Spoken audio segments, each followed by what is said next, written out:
Iran से तनाव के बीच एक बार फिर से मिडिल ईस्ट के जो इंपॉर्टेंट ठिकाने हैं वहां से अब सैनिकों को अमेरिका हटा रहा है। डर गया है क्या अमेरिका? और जो रिपोर्ट सामने आई है वो चौंकाने वाली है, क्योंकि ईरान अब एक एक सैनिक को वापस बुला रहा है मिडिल ईस्ट से, उस मिडिल ईस्ट से जहां पर वो कब्जा करना चाहता था, देशों को आपस में लड़वा कर अपनी हुकूमत चलाना चाहता था। वहां से अब अमेरिका मजबूरन अपने सैनिक हटा रहा है, वापस बुला रहा है। और ये जो रिपोर्ट सामने आई है इसमें यह खुलासा हुआ है, अमेरिका मिडिल ईस्ट के अपने जितने भी मेन प्रमुख ठिकाने थे सैनिकों को हटा रहा है। यह तब हो रहा है जब अमेरिका और ईरान के बीच में तनाव चरम पर है, टेंशन चरम पर है। एक दिन पहले ही अमेरिकी राष्ट्रपति डोनाल्ड ट्रंप ने ईरानी प्रदर्शनकारियों के प्रति समर्थन जताया था।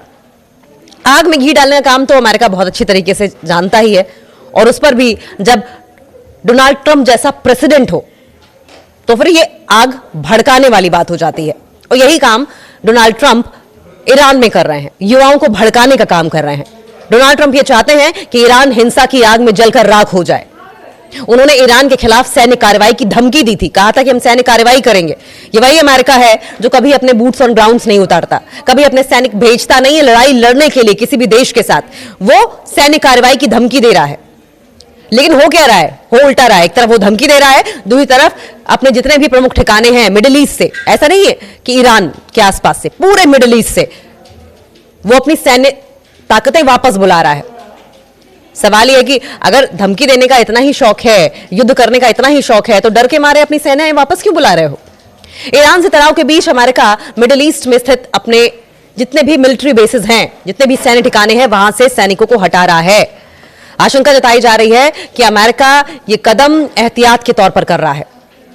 अमेरिका को डर है कि ईरान के साथ अगर युद्ध होता है तो मिडिल ईस्ट में उसके सैन्य ठिकाने लक्ष्य बन सकते हैं। अमेरिका सहमा हुआ है, सहमा इस बात को लेकर हुआ है कि अगर ईरान के साथ वॉर हुई, ईरान के साथ जंग हुई, तो मिडिल ईस्ट में जितने भी उसके मिलिट्री बेसिस हैं उन सबको निशाना बनाया जाएगा। वो सब मिलकर कहीं ऐसा ना हो कि अमेरिका के मिलिट्री बेसिस पर एक साथ अटैक कर दें।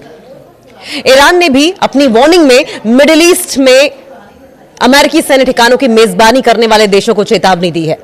ईरान ने कहा है कि अगर अमेरिका हमला करता है तो वो इलाके में मौजूद उसके सैन्य ठिकानों पर हमला करेगा।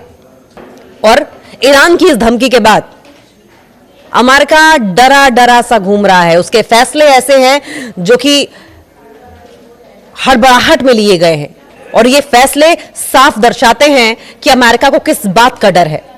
अमेरिका ये समझ चुका है कि ईरान अब हर बात का जवाब मुंह तोड़ तरीके से अमेरिका को देने को तैयार है। ईरान पहले ही कह चुका है, आयतुल्लाह खमेनी पहले ही अमेरिका को कह चुके हैं कि अगर कोई गलती अमेरिका की होती है इस बार, तो अमेरिका के पूरे इतिहास की वो आखिरी गलती होगी। अब अमेरिकी सैनिकों को वापस लौटने के आदेश जारी किए गए हैं। रिपोर्ट्स के मुताबिक कतर में तैनात कुछ अमेरिकी सैनिकों को अल उदीद मिलिट्री बेस से जाने के लिए कहा गया है। यह भी बताया गया है कि कई अमेरिकी कर्मियों को बुधवार शाम की अगर बात करें, यानी कि कल की अगर बात करें, 14 जनवरी की शाम की बात करें, तो कतर बेस छोड़ने के लिए कह दिया गया है। कहा गया कि आप कतर का बेस छोड़ दो। अमेरिका ने अपने सैनिकों को वहां से वापस बुला लिया है। कतर में मिडिल ईस्ट का सबसे बड़ा जबकि अमेरिकी मिलिट्री बेस है, सबसे बड़ा बेस होने के बावजूद अमेरिका अपने सैनिकों को वापस बुला रहा है। अमेरिकी सैनिकों को कतर छोड़कर जाने की रिपोर्ट तब आई है जब ट्रंप ने एक दिन पहले ही ईरानी प्रदर्शनकारियों के प्रति अपना सपोर्ट जताया था और कहा था कि मदद आ रही है। एक्सपर्ट्स ने ट्रंप के बयान में मदद का अर्थ ईरान के खिलाफ सैन्य कार्रवाई से लगाया है। कतर में अटैक कर चुका है ईरान। ऐसा नहीं कि अगर वहां पर सबसे बड़ा अमेरिका का मिलिट्री बेस है तो ईरान चुपचाप बैठेगा। मिडिल ईस्ट कंट्री है तो क्या हुआ, लेकिन ईरान चुपचाप नहीं बैठेगा। अपने देश की सोवरेनिटी के लिए जो भी मिडिल ईस्ट कंट्री उसके खिलाफ खड़ी होगी, ईरान ने बहुत क्लियर कह दिया कि हम जवाब उसको भी देंगे, फिर चाहे वो कतर ही क्यों ना हो। ईरान ने पिछले साल अपने परमाणु प्रतिष्ठानों पर हवाई हमलों के जवाब में कतर पर भी हमले किए थे। आपको याद होगा, जब ईरान के न्यूक्लियर बेसिस पर अटैक किया गया था, अमेरिका की ओर से एयर स्ट्राइक्स की गई थी, तो ईरान ने भी जवाब में कतर पर हमले किए थे।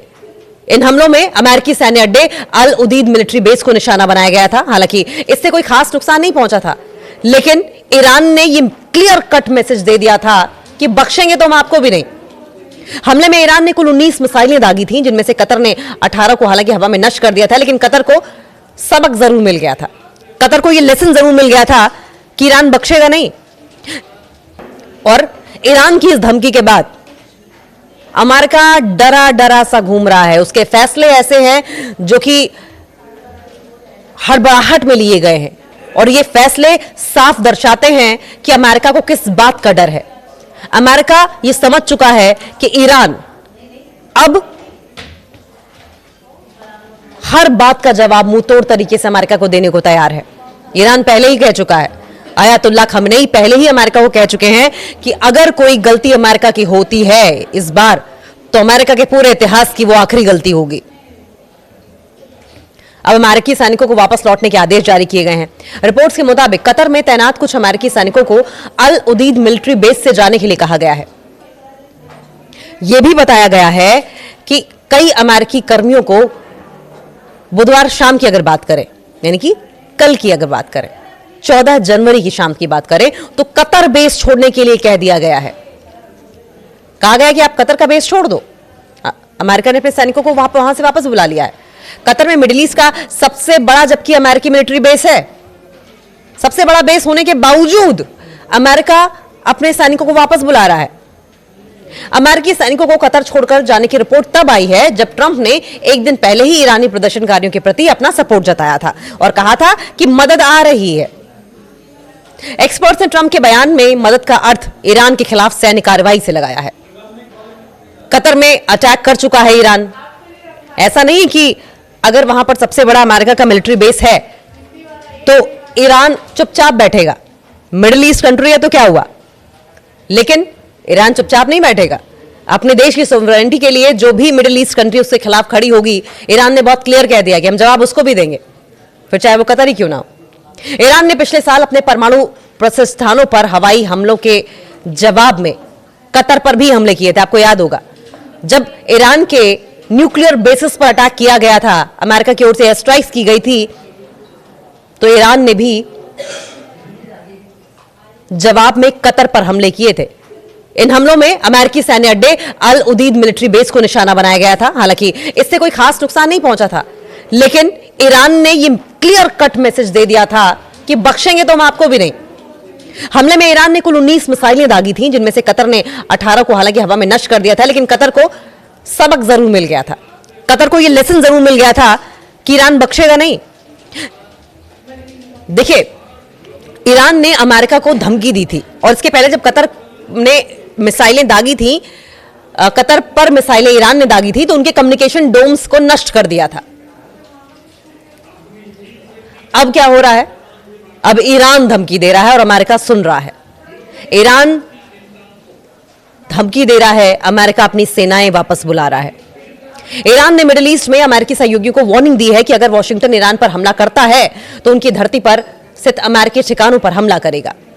एक ईरानी अधिकारी ने कहा कि तेहरान ने सऊदी अरब और यूएई से लेकर तुर्की तक के क्षेत्रीय देशों को वार्निंग दी है कि अगर अमेरिका ईरान को निशाना बनाता है तो उन देशों में स्थित अमेरिकी ठिकानों पर हमला किया जाएगा। अधिकारी ने आगे कहा कि बढ़ते तनाव को देखते हुए ईरान के विदेश मंत्री अब्बास अराक्ची और अमेरिकी विशेष दूत स्टीव विटकॉफ के बीच सीधे संपर्क जो थे अब वो सस्पेंड कर दिए गए हैं। पहले सीधे कम्युनिकेशन एस्टैब्लिश किया जाता था, लेकिन अब उसको बंद कर दिया गया है।